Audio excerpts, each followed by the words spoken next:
Estamos de volta com Mulher Demais e para você que está chegando agora, raiou uma excelente quinta-feira pra gente. E hoje, no Papo de Quinta, o assunto é inveja. Por que a felicidade alheia incomoda tanto? Eu estou conversando aqui com o psicólogo Tomé Xavier. E aí, Tomé, muitos relatos no nosso WhatsApp, 99332-1212. Uma telespectadora que pediu para não se identificar disse que tem uma cunhada que copia sempre o cabelo dela. Se tiver loiro, fica loira. Se deixar escuro, ela também deixa. E ela disse que segue um conselho da mãe. Diz assim, ó, veja isso como uma admiração para que você não adoeça. Esse é somente um entre os tantos relatos que tem aqui, Tomé. E é uma pessoa próxima, né? Família, cunhada. Como lidar com isso? Existe uma estratégia assim? Sim, sim. Veja, o exemplo da telespectadora que está sempre sofrendo essa inveja, sempre reconhece que as pessoas olham para ela e fazem essas comparações. Isso é muito comum nas relações dentro de casa, nas relações de trabalho e nas relações sociais, de amigos. É muito natural. O que a gente precisa entender é reconhecer, como a telespectadora está reconhecendo, reconhecer que as atitudes alheias estão provocando isso na gente. E aí a gente precisa, de fato, extrair algo positivo disso. Porque se nós alimentarmos essa comparação do outro, você que está nos assistindo, você vai sofrer. Você vai sofrer porque você vai se achar culpado pelo sofrimento do outro. E essa responsabilidade não é tua. Então, reconhece que as pessoas tendem a olhar para ti de uma forma diferenciada, talvez por você ter um bom emprego, ou por você ser divertida, ou por você ter algo que provoca a tristeza do outro. A inveja é um sentimento ruim, é algo ruim que nem sempre a gente consegue emitir. A gente camufla, a gente esconde, porque é vergonhoso para a gente. Mas todos nós sentimos, todos nós nos comparamos uns com os outros. Então é perceber isso. A partir do momento que eu percebo, eu tenho que trabalhar com naturalidade. A minha natureza é diferente da sua natureza, Bruno. Então como que eu vou confrontar o que você tem ou o que você é com o que eu tenho e com o que eu sou? Não dá para a gente virar nesse confronto. E isso é um grande sinal, primeiro, de um egoísmo. Quando eu tenho esse sentimento de inveja, eu me torno um egoísta, um egocêntrico. E depois, eu estou inseguro.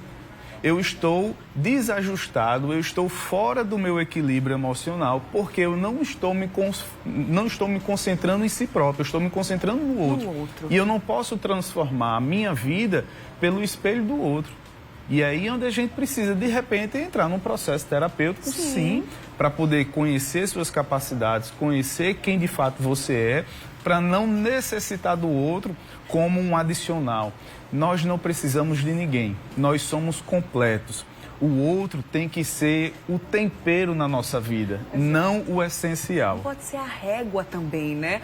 Porque muitas vezes a gente observa, aquela história, a grama do vizinho, mas não sabe quanto ele carregou, né? Ou até quanto ele caminhou para chegar àquilo que ele tem, ou não sabe as batalhas que ele trava diariamente, as dificuldades que ele tem. A grama do vizinho vai ser sempre mais bonita, mais verde. Então, prestar atenção para que essa comparação não seja injusta, cruel e que você paralise a sua própria vida em função da outra pessoa, né, Tomé? É muito triste quando nós realmente nos retraímos, nos paramos, diante de uma perspectiva que não é nossa, vai ser sempre do outro.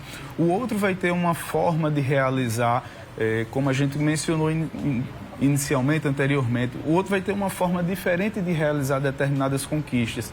Se ele chegou em determinado patamar, ele tem a própria história dele. Sim. A minha história é diferente. Tem coisas que é muito natural receber, tem coisas que é muito difícil de se alcançar. E tem coisas que a gente nem sabe como chega. E para que a gente vai ficar observando, se confrontando e se comparando com o outro? Essa comparação é muito doentia.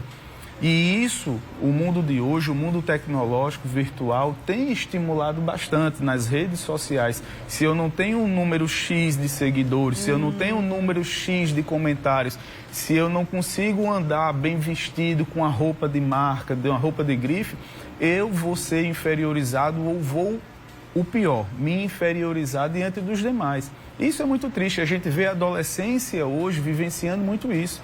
Nos consultórios clínicos, a gente percebe o alto índice de adolescentes indo em busca de um acompanhamento terapêutico por conta de identidade. Sim. De identidade. Por exemplo, pessoas do nosso dia a dia que são homossexuais. Pessoas homossexuais, uns vivem de forma muito natural, enquanto outros ainda se sentem muito retraídos. Por quê? Então a gente precisa entender que a natureza de cada um é distinta e eu não posso confrontar a minha com a do outro. Senão a gente vai entrar no processo de adoecimento emocional e aí vai trazer prejuízos não apenas para si, mas para os demais. São muitas nuances, né? Como você observa aí quando o assunto é inveja. A Francisca do Geisel, Tomé, disse assim: e quando a pessoa, por inveja, cria falas que não foram ditas e lhe atribuem? Nesse caso aí já é extremamente prejudicial. É o momento de conversar com essa pessoa? Existe essa possibilidade também de dizer, o que é que você está fazendo? Você pode me prejudicar. Qual é o momento de abrir o jogo com essa pessoa quando você descobre que ela está falando, assim, mentindo mesmo, sobre atitudes ou falas que não são suas?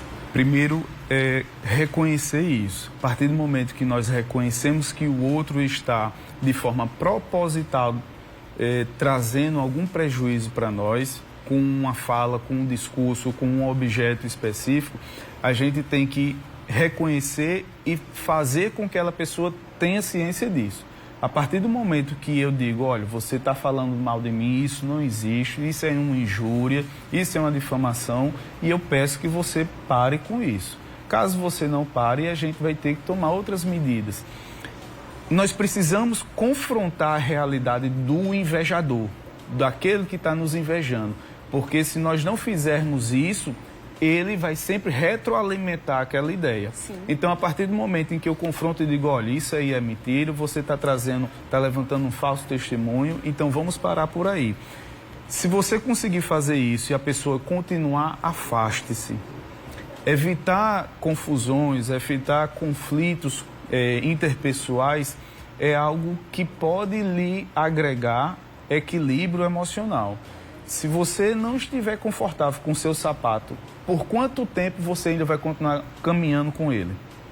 Talvez você se esforce muito, mas no final o prejuízo vai ser maior. Então, se ele está desconfortável no início, descarte-o logo para que não provoque um problema maior e cause calos em você. Então, com pessoas tóxicas, é importante que a gente também consiga interpretar isso. Pessoas que estão nos invejando, estão nos consumindo de uma forma desgastante, a gente precisa sim se esquivar e deixar de lado para que nós não soframos ainda mais com um problema que não é nosso.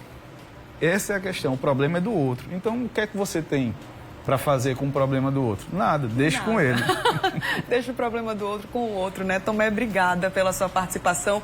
Eu imaginava que esse tema fosse render bastante por aqui. Quem sabe a gente traz em outras oportunidades. Obrigada, uma feliz quinta-feira, viu? Eu que agradeço, desejo a todos um bom dia e que o Brasil inicie com o pé direito. É isso aí. Obrigada, Tomé. Um abraço. Até mais. Hashtag